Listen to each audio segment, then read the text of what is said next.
Hello నమస్తే, నేను journalist Srinivas.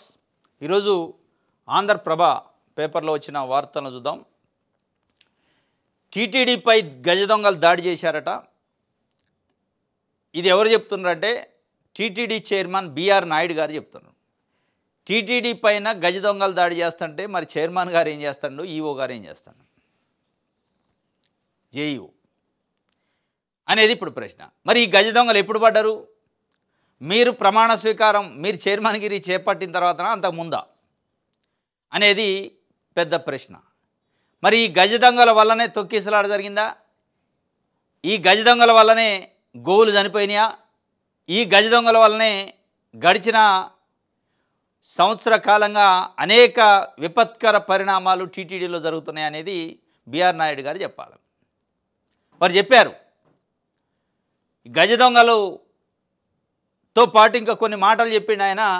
మాజీ సీఎం జగన్ అండ్ కో నిరంతరం ఆరోపణలు, తిరుమల రారు, వచ్చిన ప్రసాదాలు తినరు, దమ్ముంటే గుండు గీసుకొని నామాలు పెట్టుకోవాలన్నాడు. సుబ్బారెడ్డి, కరుణాకర్ రెడ్డిలు త్వరలో జైలుకే. టీటీడీ చైర్మన్ బిఆర్ నాయుడు ఆగ్రహం, అన్యమత ఉద్యోగులకు వీఆర్ఎస్ లేదా ఇతర శాఖలకు బదిలీ చేస్తామని చెప్పి రాశాడు. ఇది ఆయన చెప్పేది.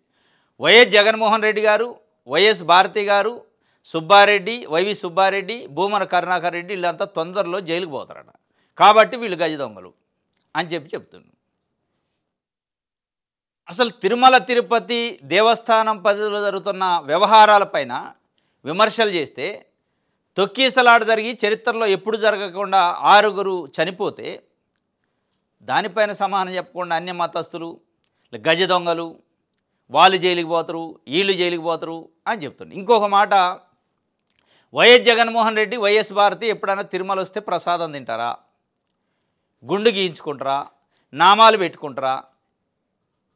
వాళ్ళు గుండు గీసుకోకపోయినా, నామాలు పెట్టుకున్నా, ప్రసాదం తిన్నా తినకపోయినా అది కాదు కదా అక్కడ జరుగుతున్న పరిణామాలకి జగన్మోహన్ రెడ్డి ప్రసాదం తినడానికి సంబంధం ఏమనుందా? తొక్కీసలాట జరిగి 6 చనిపోవటానికి, గోవులు చనిపోవటానికి జగన్మోహన్ రెడ్డి గారు ప్రసాదం తినడానికి సంబంధం ఉందా? లేదా జగన్మోహన్ రెడ్డి గుండు గీయించుకోవడానికి సంబంధం ఉందా? ఒకవేళ ఆయన ప్రసాదం దర్శనం చేసుకున్న తర్వాత ప్రసాదం తినకపోతే ఆయన కర్మ, ఆయన గుండు గీయించుకోకపోతే ఆయన కర్మ, ఆయన నమ్మకం ఏందనేది ఆయన ఇష్టం. ఈరోజు చంద్రబాబు నాయుడు గారు తిరుమల తిరుపతి దేవస్థానం పాదాల కాడ పుట్టిండు, అక్కడే చదువుకుండు శ్రీ వెంకటేశ్వర యూనివర్సిటీలో. అక్కడి నుంచి ఆయన రాజకీయ జీవితం, మొత్తం జీవితం కూడా. ఏ రోజైనా చంద్రబాబు నాయుడు గారు గుండు గీసుకోగా మనం చూసినాం. చంద్రబాబు నాయుడు గారు కుటుంబ సభ్యులు నారా లోకేష్ గారు కానీ వీళ్ళు ఎప్పుడన్నా గుండు గీయించుకోగా చూసినాం. అంటే చంద్రబాబు నాయుడు గారు గుండు గీయించుకోలేదు కాబట్టి ఆయన భక్తుడే కాదు.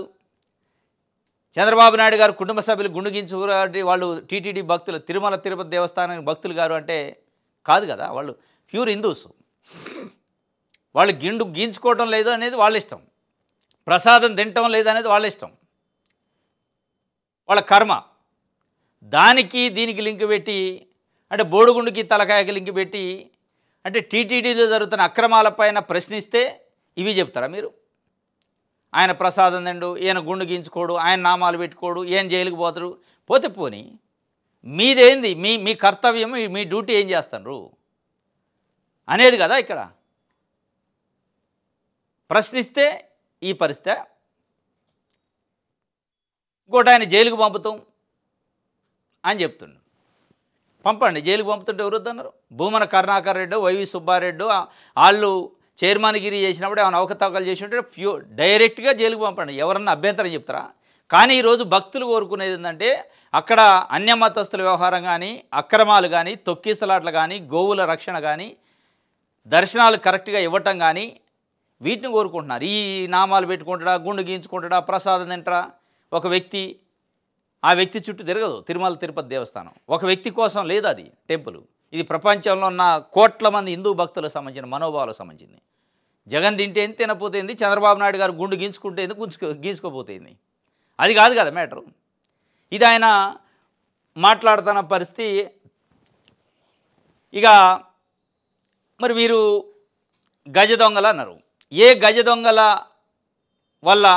ఆయన ఇంకొక మాట కూడా, భూమన కరుణాకర్ రెడ్డి వల్లనే తొక్కీసలాట జరిగిందట, భూమన కరుణాకర్ రెడ్డి వల్లనే గోవులు చనిపోయినాయట. మరి ఇవన్నీ చేస్తుంటే మీరేం చేస్తున్నారు? మీరు చైర్మన్గిరి ఎలా పెడతారు కదా, మీరు జేఈఓ శ్యామలారావు గారు గల్లాలు పట్టుకుంటున్నారా?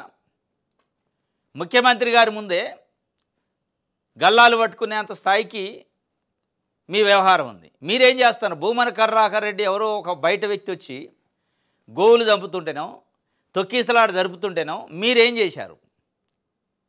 అంటే ఇది విమర్శ కోసం విమర్శ చేస్తాను కాబట్టి ఇంకో విమర్శ చేయాలని నిజంగానే ఆయనే పాత్ర ఉందే?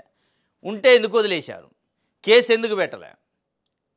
తొక్కీసలాటకు భూమన కరుణాకర్ రెడ్డి అనుచరుడు ఆయన కారణమైతే కేసులు ఎందుకు పెట్టలే? జైల్లో ఎందుకు వేయలే?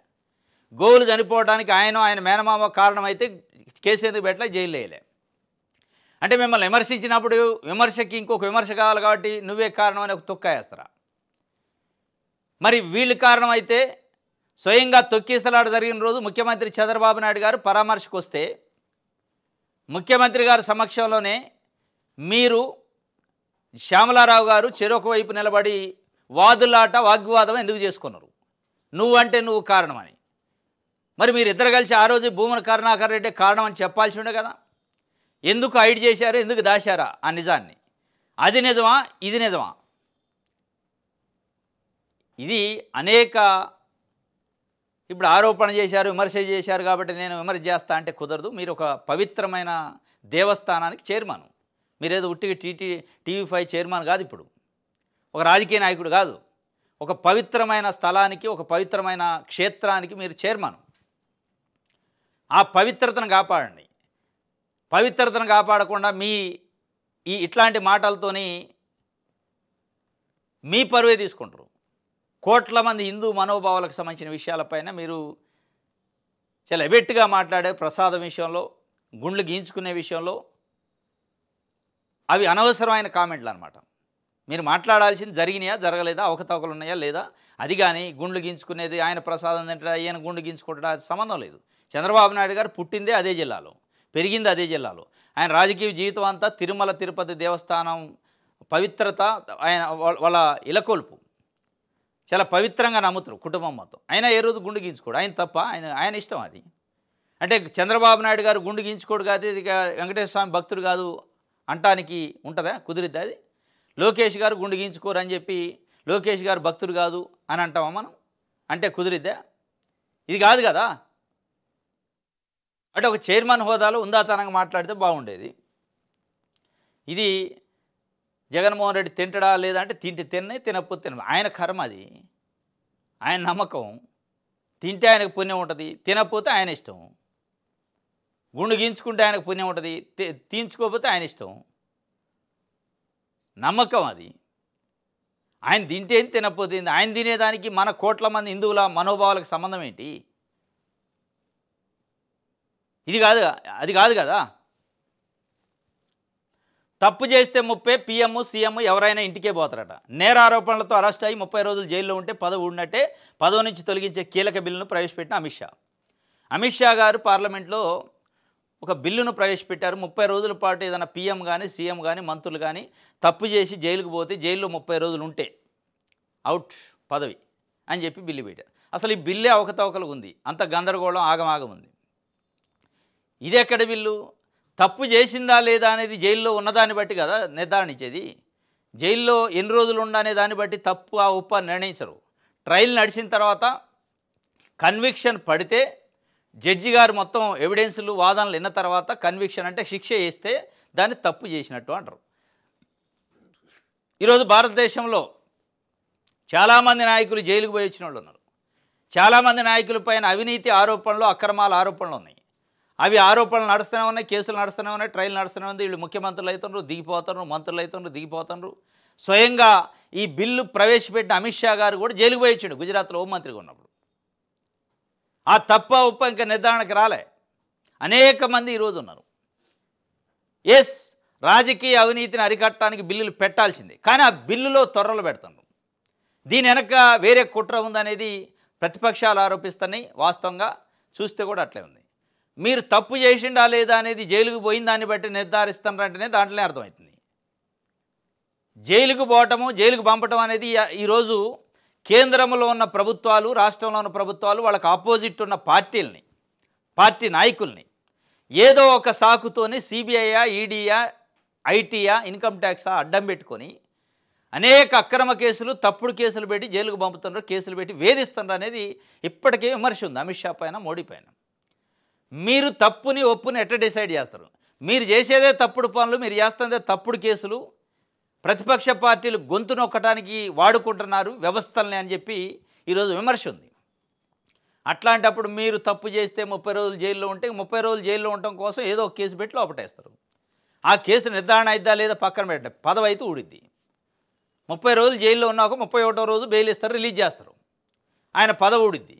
పదవి ఊడిన తర్వాత 10 సంవత్సరాలకి కేసు ట్రయల్ అయ్యి లేదా ఆయన తప్పు చేయలే, నిజాయితీ పరుడే అని వస్తుంది. ఈయనకి ఇక్కడ జరిగిన నష్టానికి ఎవరు బాధ్యత వహించాలి? అది కాదు కదా.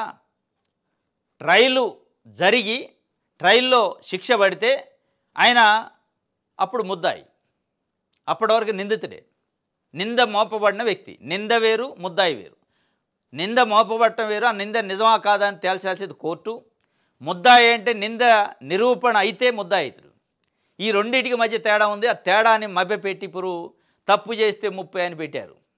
ఇది ముమ్మాటికి ప్రతిపక్ష పార్టీల కోసం, ప్రతిపక్ష నాయకులను వేధించడానికి అని చెప్పి కొంత అర్థమవుతున్న పరిస్థితి. దీనిపైన నిజంగానే అమిత్ షా గారు పెట్టిన బిల్లులో నిజంగానే మీకు కమిట్మెంట్ ఉంటే, నిజంగానే ప్రతిపక్షాలను వేధించడానికి కాకపోతే, రాజకీయ నాయకులపైన వచ్చిన కేసులు వితిన్ 30 డేస్లో క్లోజ్ చేయాలి ట్రయలు మొత్తం అని చెప్పి పెట్టండి.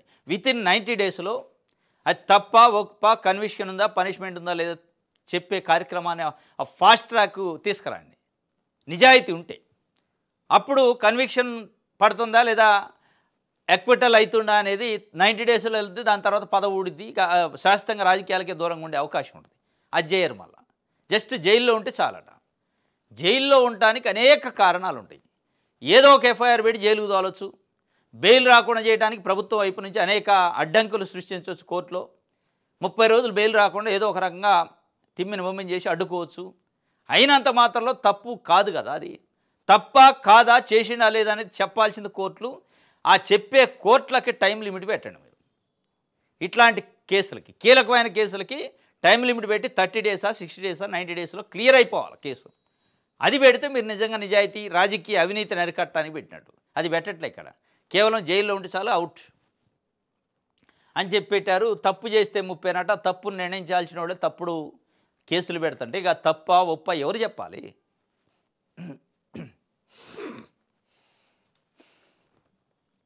రైట్. సాక్షి పేపర్ డిఎస్సిలో డొంక తిరుగుడు, మెరిట్ లిస్ట్ ప్రకటించకూడదని ఎంపిక చేసే కుట్ర. ఎంపికైన అభ్యర్థుల ఫోన్లకు నేరుగా మెసేజ్ పంపుతామనడంపై అనుమానాలు. తమకు కావాల్సిన వారికి పోస్టులు ఇచ్చేందుకు అడ్డదారులు. టెట్ మార్కులు సరిగా నమోదు చేయలేదంటూ అభ్యర్థులపై నెపం. పూర్తి డేటా ఉన్నా సరిచేయకుండానే డిఎస్సి మార్కుల విడుదల. తుదికీలో తప్పులు సరిచేయకుండా అభ్యర్థులకు అన్యాయం. ఇప్పుడు మెరిట్లో ఎవరు ఉన్నారో చెప్పకుండా నియామకాలకు రంగం సిద్ధం. ఎక్స్ సర్వీస్ మెన్ కోట తొలగింపుపై న్యాయ పోరాటానికి అభ్యర్థుల సలహాలు. ముసురుకుంటున్న వివాదాలు. 3,36,000 మంది జీవితాలతో కూటమి సర్కారు చెలగాటం. ప్రభుత్వ పెద్దల తప్పిదాలకు నిన్న విద్యార్థులు, నేడు ఉద్యోగార్థులు బలి. డిఎస్సిలో డొంక తిరుగుడు. ఈ డిఎస్సి ఏం డిఎస్సి? Mega DSC. అంటే మెగా కాని మెగా డిఎస్సి. ఇది మెగా డిఎస్సి కాదు, దగా డిఎస్సి అని 3,36,000 మంది బాధితులు ఈరోజు మాట్లాడుకున్నారు. ఈ డిఎస్సి సంతకం ఎప్పుడు పెట్టారు? 2024 జూన్ 12న చంద్రబాబు నాయుడు గారు ప్రమాణ స్వీకారం చేసి మొట్టమొదటి సంతకం దీనిపైన పెట్టండి. ఈ మొట్టమొదటి సంతకానికి దిక్కు లేదు. ఈ మొట్టమొదటి సంతకమే డొంక తిరుగుడు వ్యవహారాలు చేస్తుంది. డిఎస్సి నోటిఫికేషన్ ఇచ్చినప్పటి నుంచి ఈ రోజు వరకు ఎన్నెన్ని మలుపులు తిరిగిందో అన్ని మలుపులు తిరిగింది. ఏజ్ లిమిట్ విషయంలో, క్వాలిఫికేషన్ల విషయంలో అనేక రకాల ఆందోళనలు, అనుమానాలు పెట్టారు. అవన్నీ అయిపోయినాయి. ఎగ్జామ్ పెట్టారు. ఎగ్జామ్ పెట్టిన తర్వాత ఆన్సర్ కీ ఇచ్చే దాంట్లో కూడా అవకతవకలు, ఆరోపణలు. ప్రైమరీ కీకి, ఫైనల్ కీకి తప్పులు తడకలతో ఇచ్చారట. ఫైనల్ కీలో దాదాపు ఏదో 1-2 సబ్జెక్టులు అయితే 12 తప్పులు ఉన్నాయట. వాటిని కనీసం ఎవరికి చెప్పుకోవాలి, ఎట్లా చెప్పుకోవాలి, ఒక ప్లాట్ఫామ్ లేదు. ఇవన్నీ ఎట్లున్నాయా పక్కన పెడదాం అనుకుంటే మెరిట్ లిస్ట్ ఇచ్చారు. మెరిట్ లిస్టు అంటే ర్యాంకింగ్ అంటే ఎట్లా ఇవ్వాలి అంటే 3,36,000 మంది ఎగ్జామ్ రాస్తే ప్రతి ఎగ్జామ్ రాసిన వ్యక్తికి సంబంధించిన మెరిట్ని ఆడ చెప్పాలా. 0 మార్కులు వచ్చినా పర్వాలే, 10 మార్కులు వచ్చినా పర్వాలే. నీకు 10 మార్కులు వచ్చినాయి, నువ్వు ఈ ర్యాంకులో ఉన్నావు, నువ్వు సెలెక్ట్ అవుతావా కావు పక్కన పెట్టండి. ఇది పద్ధతి. కానీ ఇక్కడ ఏం చేస్తున్నారు, డొంక తిరుగుడు వ్యవహారాలు. కేవలం సెలెక్టెడ్ అభ్యర్థులు ఎవరైతే ఉన్నారో వాళ్ళ సెల్లులకు మెసేజ్ పంపి నువ్వు సెలెక్ట్ అయినావు, నువ్వు సర్టిఫికేట్లు పట్టుకొని వెరిఫికేషన్కి రా. ఈ తెరచాటు వ్యవహారాలు ఏంది, ఈ డొంక తిరుగుడు వ్యవహారాలు ఏంది, ఈ మతలబ్బు మడత మాటలు ఏంటి? ఏ ఎగ్జామ్ పెట్టినా ఎగ్జామ్ రాసిన ప్రతి అభ్యర్థి వాళ్ళకి ఎన్ని మార్కులు వచ్చినాయి, ఏ పొజిషన్లో ఉండు, ఆయన వెనక ఎంతమంది ఉండరు, ముందు ఎంతమంది ఉండరు ర్యాంకులలో అని చూసుకునే హక్కు ఉంది. అది చెప్పాల్సిన బాధ్యత ఆ ఎగ్జామ్ పెట్టిన ఏజెన్సీకి ఉంది.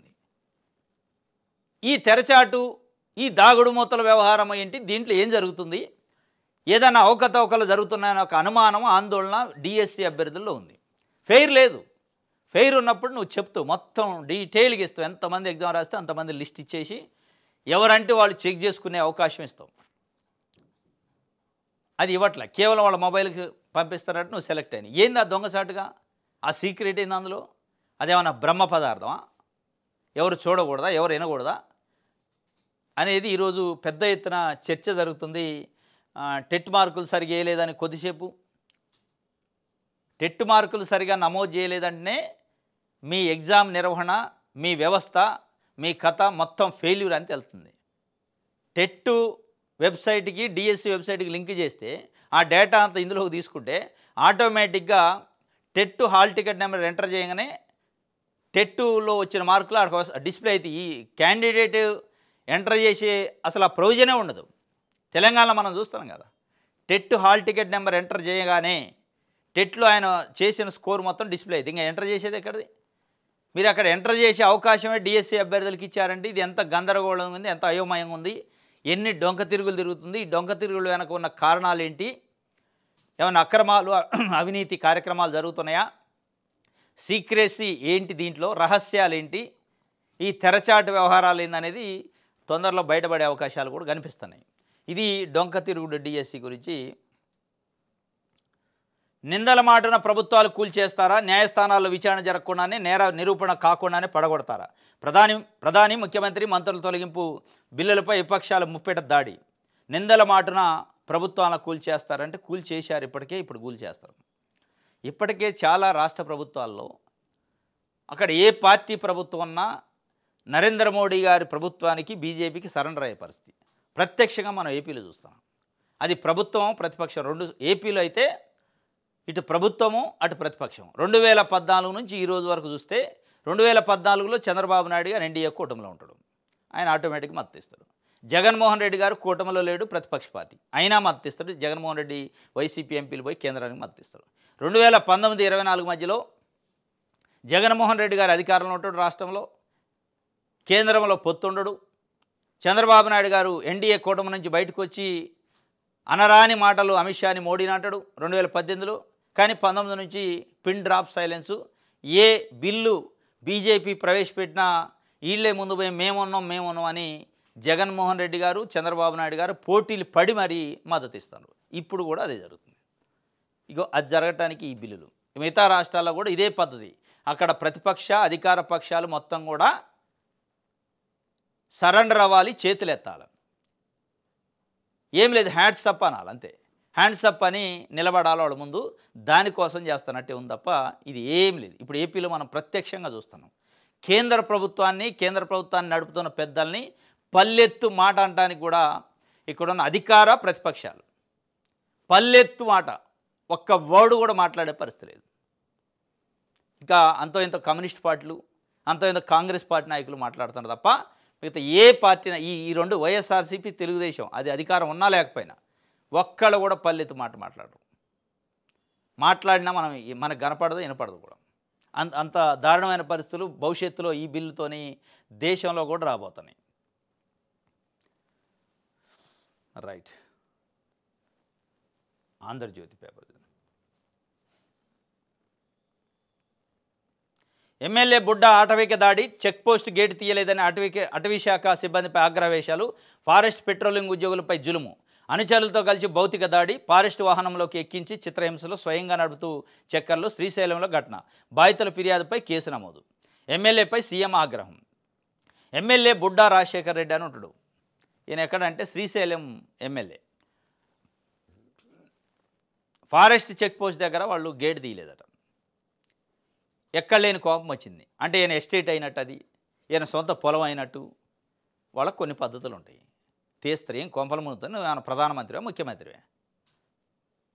ఒక ఎమ్మెల్యే, ఆయనకి ఎక్కడ లేని కోపం వచ్చి వాళ్ళని ఆటవిక దాడి వాళ్ళ పైన చేసి వాళ్ళని జీబులు వేసుకొని వాళ్ళ జీబులోనే మళ్ళా చక్కర్లు కొట్టి తిప్పిండట, చిత్రహింసలు పెట్టిండట.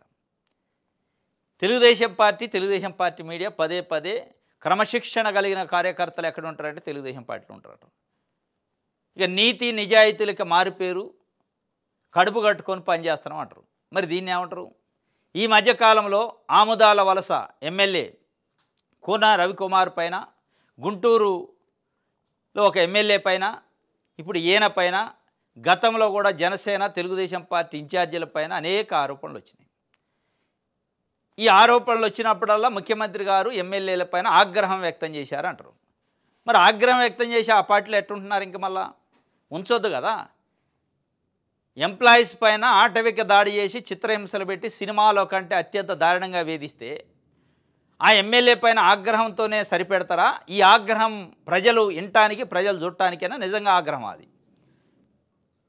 ఆముదాల వలసలో ఒక ఎమ్మెల్యే కారణంగా ఒక మహిళా ప్రిన్సిపల్ ఆత్మహత్య చేసుకుంటా అని బయటికి వచ్చి కన్నింటి పర్యంతం అయితే ఆగ్రహం వ్యక్తం చేసి వదిలేస్తారా? ఇంకో గుంటూరులో ఒక ఎమ్మెల్యే వేధింపులు తట్టుకోలేక స్వయంగా తెలుగుదేశం పార్టీ నాయకురాలే ఆత్మహత్యకు పాల్పడితే ఆగ్రహం వ్యక్తం చేసి మందలిచ్చి వదిలేస్తారా? ఈ బుడ్డా రాజశేఖర్ రెడ్డి చెక్ పోస్ట్ పైన దాడి చేసి అక్కడ ఉన్న ఎంప్లాయీస్ పైన దాడి చేస్తే కేసు లేదు, ఆగ్రహం వ్యక్తం చేసి వదిలేశారు.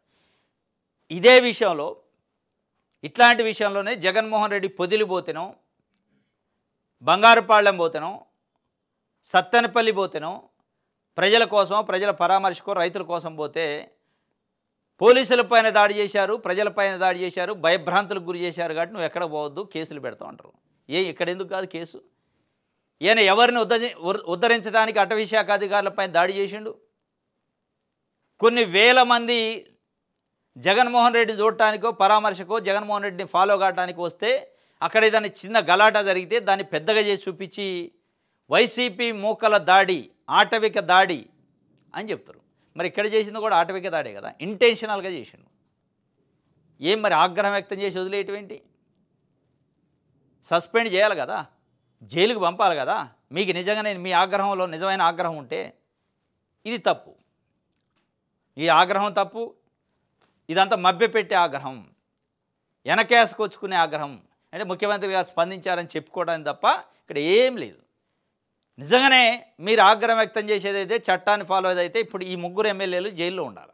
మహిళలు వేధించిన ఇద్దరు ఎమ్మెల్యేలు ఈయన డైరెక్ట్ జైలే, వేరే ఉండదు. కానీ ఇది దొంగచాటు వ్యవహారం అనమాట. ఇది ఆటవిక దాడి చేసిండట.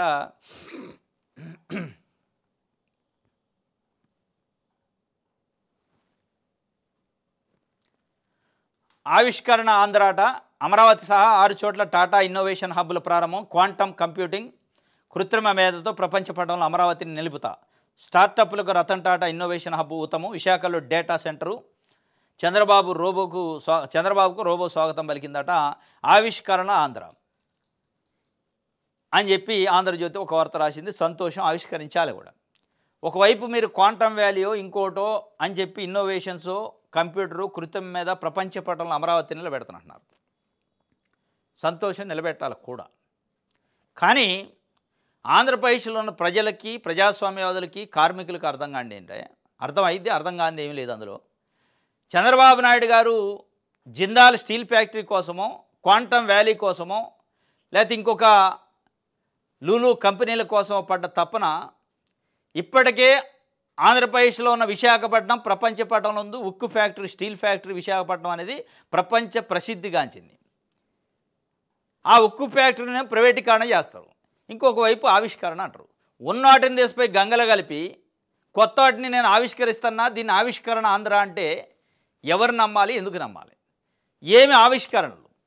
కొన్ని దశాబ్దాల కాలంగా కొన్ని వేల మంది కార్మికుల జీవితాలు ఆ ఫ్యాక్టరీ, విశాఖ స్టీల్ ఫ్యాక్టరీ పైన ఆధారపడి ఉంటే, కొన్ని సంవత్సరాల పాటు ప్రైవేటీకరణ చేయొద్దురో మొర్రో అని మొత్తుకుంటుంటే, ఎస్ నిజమేమే నిలబడతాం, జనసేన తెలుగుదేశం పార్టీ ప్రైవేటీకరణ అడ్డుకుంటాం అని చెప్పి మీరు హామీ ఇచ్చి ఓట్లు వేయించుకొని ఈరోజు అది ప్రైవేటీకరణకు ఆల్రెడీ నోటిఫికేషన్ ఇచ్చారు. ఒకవైపు ఉన్న వాటిని తెగ నమ్ముకుంటా, ఇంకొక వైపు నేను ఆవిష్కరణ చేస్తానంటున్నారు. దీంట్లో ఉన్న మతలబ్ ఏంటి? ఉన్న ప్రపంచ ప్రసిద్ధిగాంచిన, దేశ ప్రసిద్ధిగాంచిన స్టీల్ ఫ్యాక్టరీ లాంటి వాటిని దేశపై ప్రైవేట్ వాళ్ళకి అప్పచెప్తూ జిందాల్ కంపెనీని ఆవిష్కరిస్తూ ఇక్కడ ఇన్నోవేషన్స్ అని చెప్పు ఆవిష్కరణ ఆంధ్ర అని చెప్తున్నారు. ఈ ఆవిష్కరణ వెనుకున్న క్విడ్ ప్రోకో ఏంటి? ఉన్న వాటిని అమ్మటం వెనక క్విడ్ ప్రోకో ఏంటి? ఈ ఆవిష్కరణలతో మీకు మీ పార్టీలకి ఏమైనా లాభం వస్తుందా? నిధులు వస్తాయా? డబ్బు వస్తుందా? అక్కడ ప్రైవేటీకరణతో మీకేమైనా వస్తుందా అనేది ఇప్పుడు చర్చ. ఇది ఆవిష్కరణ ఆంధ్ర అంటున్నారు. మరి అమ్మేవాటిని అమ్మకాల ఆంధ్ర అనాలా? ఉన్న కంపెనీలని, ఉన్న వ్యవస్థల్ని అమ్మేస్తుంటే దాన్ని ఏమనాలి? విజయవాడ నడిబొడ్డులో ఉన్న ఆర్టీసీ బస్టాండ్ని లీజుకి ఇస్తారు, విశాఖపట్నం స్టీల్ ఫ్యాక్టరీని ప్రైవేట్ వాళ్ళకి అప్పచెప్తారు. దీన్ని ఏమనాలి? అమ్మకాల లీజుల ఆంధ్ర అనాలా? దాని గురించి చెప్పవు. ఇది ఆవిష్కరణ ఆంధ్ర ఇద్దా, అమ్మకాల ఆంధ్ర ఇద్దా అనేది ఇక ప్రజలు తెలుసుకోవాలి.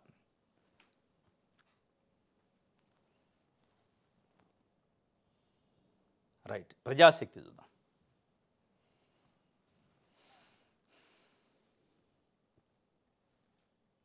ప్రతిపక్ష రాష్ట్రాలను కూల్చే కుట్ర ఈ బిల్లు అని చెప్పి 3 రాజ్యాంగ సవరణ బిల్లుపై దద్దరిల్లిన లోక్సభ ఆందోళన మధ్య బిల్లు ప్రవేశపెట్టిన Amit Shah.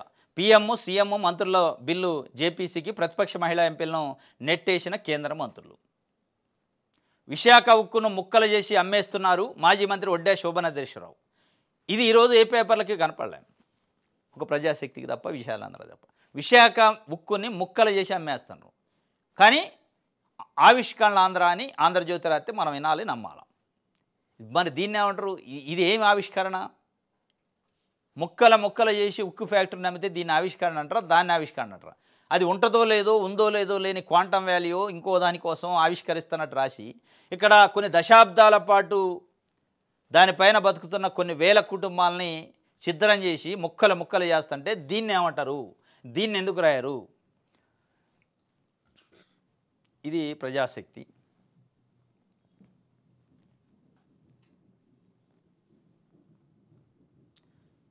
Right.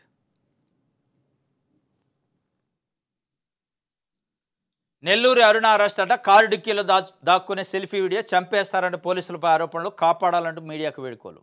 Nellore కిలాడి lady don అని చెప్పి ఈ మధ్యకాలంలో ఒక ఆమె వచ్చింది.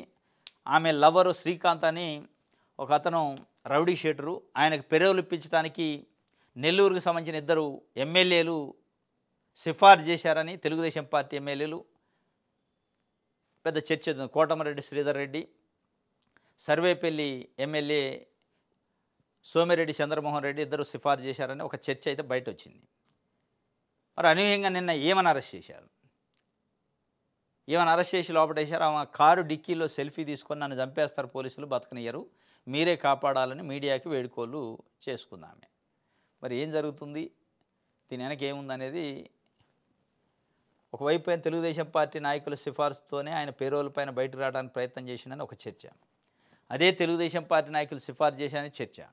అదే తెలుగుదేశం పార్టీ ప్రభుత్వం ఇప్పుడు ఆయన లవర్ని, శ్రీకాంత్ లవర్ని, లవర్ అనే చెప్తున్నామా, మ్యారేజ్ చేసుకోబోయే వ్యక్తి అని చెప్పి ఆమెని అరెస్ట్ చేశారు. మరి దీని వెనక ఏమైనా తెలుగుదేశం పార్టీ నాయకుల పెద్ద తలకాయలు ఉంటే వాళ్ళ పేర్లు బయటకు రాకుండా, ఈ భాగవతం అంతా బయటపడకుండా చేయటం కోసం ఆమె మీద ఏదో ఒక ముద్రేసి అరెస్ట్ చేశారా? నిజంగానే ఆమె తప్పు చేసిందా? తప్పు చేసిన ఉంటే ఒక రౌడీ షీటర్కి తెలుగుదేశం పార్టీ ఎమ్మెల్యేలు సిఫార్సు పేరోలకి ఎందుకు చేశారు? ఒక రౌడీ షీటర్కి సంబంధించిన మహిళ ఆయన లవర్కి సంబంధించి ఎందుకు సహకారం చేశారు? హోంమంత్రికి తెలియకుండా హోంశాఖలో పేరోలకి ఫైల్ ఎట్ట మూవ్ అయింది? ఈ అన్నిటిపైన ఎంక్వైరీ చేస్తే కానీ ఇవన్నీ బయటకు వస్తాయి, ఈ దొంగ వ్యవహారాలన్నీ అని చెప్పి ఆమె లోపటేశారు తెలియదు, కానీ మొత్తానికైతే లోపటేశారు. రైట్, ఇది ఒక వార్త ఈనాడుకు సంబంధించి. ఇది ఈరోజు న్యూస్ అనాలిసిస్. రేపు తాజా వార్తలతో తిరిగి కలుసుకున్నాం. Thank you.